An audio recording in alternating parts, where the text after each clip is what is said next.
Aux puissants, je demande, à quoi bon maintenir un pouvoir dont on se souviendra pour son incapacité à mettre fin à la crise climatique alors qu'elle était urgente et nécessaire?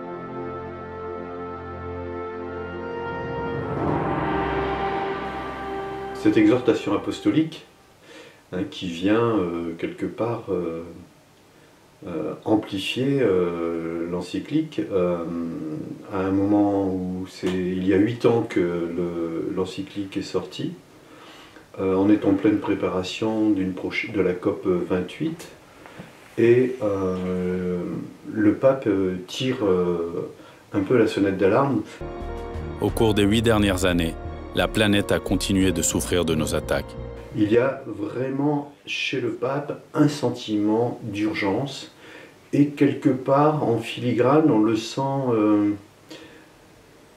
il a envie de dire aux catholiques il faut bouger quoi, parce que vous n'êtes pas aux avant-postes. L'invitation du pape François, c'est de nous retrousser les manches en disant mais là maintenant il faut y aller, hein. Il faut mettre les mains dans le cambouis parce qu'on n'a plus le choix. Le mal est déjà fait pour la planète. Mais il est encore temps d'empêcher d'autres dégâts. C'est le moment ou jamais de bouger, d'entrer dans l'action, parce que la Terre, toutes les études le montrent, et il faut, comme dit le pape, il faut vraiment ne pas vouloir le voir, la Terre arrive à un point de rupture. Aujourd'hui, une seule génération peut faire l'expérience de l'accélération du réchauffement climatique. Nous ne parlons pas en termes de siècles ou de millénaires, mais seulement de quelques années. La cause n'est pas à chercher bien loin. C'est nous. Nous avons beau essayer de les nier, de les cacher ou de les dissimuler, ou même de les relativiser, les signes du changement climatique sont là, toujours plus évidents. Il ne le dit pas clairement, mais on a l'impression qu'il nous dit que tous les climato-sceptiques, et plus particulièrement ceux qui sont climato-sceptiques dans l'Église, sont vraiment de mauvaise foi.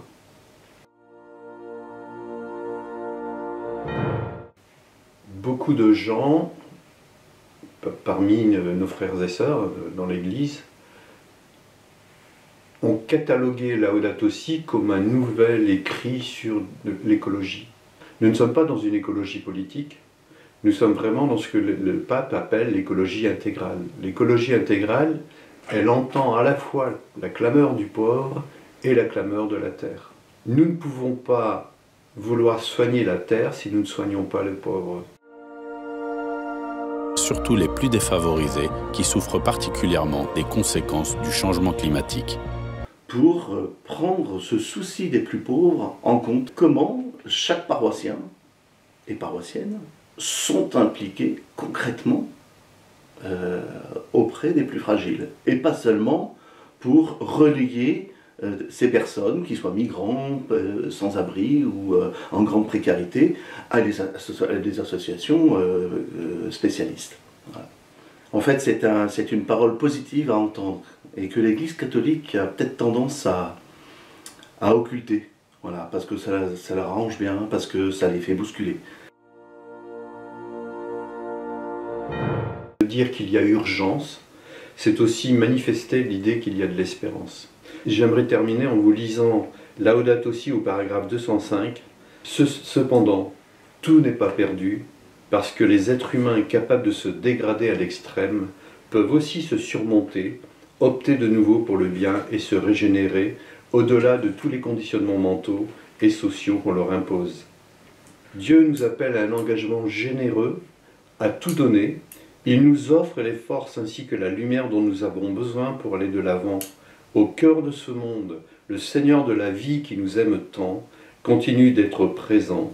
Il ne nous abandonne pas, il ne nous laisse pas seuls, parce qu'il s'est définitivement uni à la terre. Et son amour nous porte toujours à trouver de nouveaux chemins. Loué soit-il.